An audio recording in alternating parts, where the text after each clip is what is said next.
Okay, here's my intro. Let me just erase that right there and go simple. My name, A-Z, no, I don't like that. A-Z-I-Z-A-K-I-B-I. Are we recording? All right, y'all. Ready?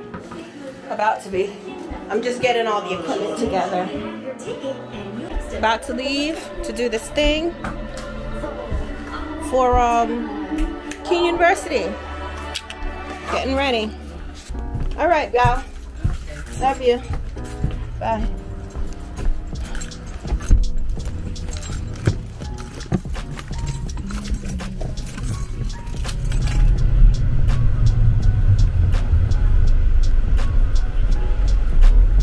So we're running a little late. Ran into some traffic. And we'll be there in 3 minutes.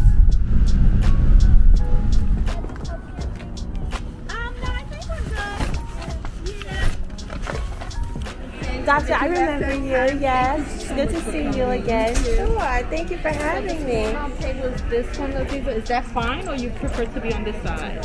No, that's fine. That you know, that's fine because I like those. Yeah, that's fine. Because it's not. I would just put some books out and.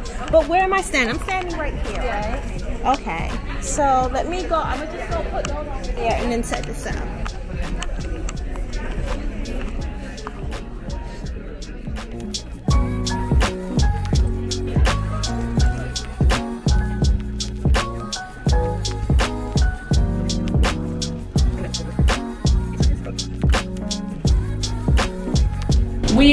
We had the pleasure of having our guest speaker here about maybe 4 or 5 years ago. Was it that long? It was pre-COVID. It was pre-COVID, and she was so phenomenal. So Dr. Rodriguez managed to get her back with us again. So I'm going to take a moment and just say, Dr. Rodriguez, she's going to do the introductions, but we thank you all for coming. And let me explain. This is going to be life-changing. Thank you. Hi, everyone. Hello. Good afternoon. So I'm not going to say too much about Aziza Kibibi's story because it is phenomenal. But she is an author. She's a media personality. She is an entrepreneur. She does wear many hats. And on that note, Aziza Kibibi.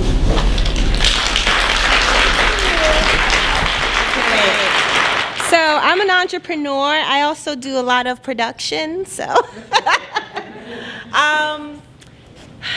wow. How has everybody been? No, really, how have you been? I mean, we're back outside. Aside from having a Jamaican grandmother who taught me how to make probably the best fried dumplings that you'd ever taste, my father, who is African American, he is by way of Alabama, Tuskegee, Alabama, and on his side, his family, as descendants of enslaved peoples, we also have Scottish and Irish in our blood. So I believe that African Americans in general are very eclectic in their ethnicities because of the experience of the Atlantic slave trade and enslaved peoples in America. So I am very connected with that experience because I feel that I could relate to the experience of being oppressed in such an extreme way because I was oppressed by my own biological father. He was a music video director. He directed Killing Me Softly for the Fugees. But what a lot of people didn't know, he worked with the likes of Queen Latifah, Fab Five Freddy. He was very popular in the 90s, very well known in the music industry in the 90s. But a lot of people didn't know that he was molesting me from the age of 8 years old. And at 10 years old, he started raping me. He deemed me his sex slave at 12 years old. And at 15, I got pregnant for my first child by him. Over the years, I have had 4 children by my father.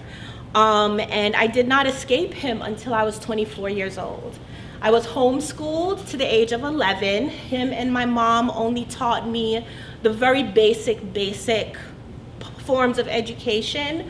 And then I passed that along to my brothers and sisters, which by my mother, she had 9, and my father, over the years, including my own children, has over 21 children. So I am the oldest of 21 people. He considered himself a polygamist. He did not subscribe to any specific religion, but he studied religion in general. And whenever my mother, at the point in her life that she decided to question what he was doing to me, he said that it was ordained by God. And then when my daughter, who I gave birth to at 16 years old, that he delivered at home, I had no medical care, she did not come out with any birth defects, which he was afraid of, because as a polygamist, as a self-proclaimed polygamist, while my mother is the only person he married legally, he had girlfriends. And one of his girlfriends molested me with him. When she found out that I was pregnant, she was afraid, and she brought up the idea that because of the close familial connection, that the baby would come out with birth defects. So when my daughter was born, she came flying into the world on a construction site. My father delivered her, and she had no birth defects that we could see. He saw this as a sign from God and decided to continue to breed me and have more children, because he said that the world was going to come to an end and he needed to create a new race. So I have learned how to really manage a lot of emotions, not only from when I was a girl, when I was young, going through puberty, but and trying to learn who I was and develop who I was, but at the same time I couldn't, because I was being traumatized on a regular basis. When I did escape my father at 24 during the process, I lost custody of my children.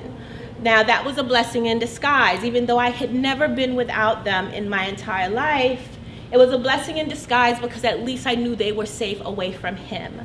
While he put them up on a pedestal, said that they were his precious beings he created and he would never molest them or abuse them, you know, the fear was still there, because he also told me that about my sisters. He told me that if I complied with him, if I did not tell anybody, if I didn't fight, then he would not molest my sisters. And he kept that promise for most of my childhood. But then as soon as one of my sisters, she was 11 years old, he started molesting her as well, and he just started going down the family of girls.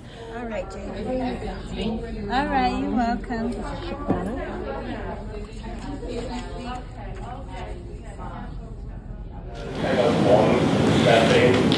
Say it again, I can't hear you.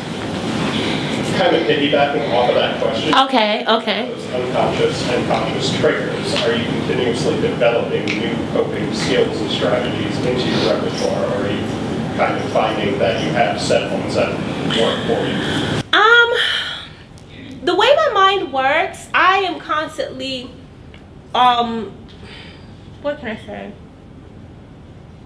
I know I don't know everything, right? So I know that I don't know everything. I know that, you know, there may be a tool that I'll find that I didn't know that I need. I'm a chef, so in the kitchen, you know, there's always something I'll see that I'm like, oh wow, how did I function without this before? That's how we feel about our cell phones. How did we function without this before? So me being aware of that, I am open to new forms of therapeutic remedies, I guess you can say. But I do have quite a few in place, but I think even part of that coping and part of that therapy is to be excited about discovering other ways and incorporating them. I decided to reach out to a therapist again because my work had become very overwhelming, and I started being concerned that I wasn't making the right decisions, or which project that I should focus on. And what I had, as far as what I used to cope, wasn't working at the time. Meditation wasn't working. In fact, it was affecting my ability to meditate. Exercise wasn't working. So physical massage wasn't working. Talking to my kids, writing, like nothing was working to get this craziness out of my head. So I said, okay, so I'm gonna try a therapist again. And I did, and thank God I found a good one that I could relate to. I mean, his perspective is like, why are you in therapy? And I'm like, I just need someone to talk to that will listen without any kind of expectations. And that has really helped. And then when we talk, he does bring up things that I did not consider. So yeah, I'm definitely open to new ideas, and I think that's where having life experiences is so important. Well, positive life experiences. It's so important because you can find something that you might not have ever thought about before, and I'm aware of that. So yeah, I'm definitely open to it, especially when it comes to different cultures, because I know that you know, even as an American, as an African American, there are limitations on what I have been exposed to. And I know, you know, someone from Ukraine or Korea or something may have something else that I never even considered just because of my limited exposure. So definitely open to new ones. Why, you got some ideas? That wasn't a rhetorical question. First, your resilience is astounding. Thank you so much for sharing.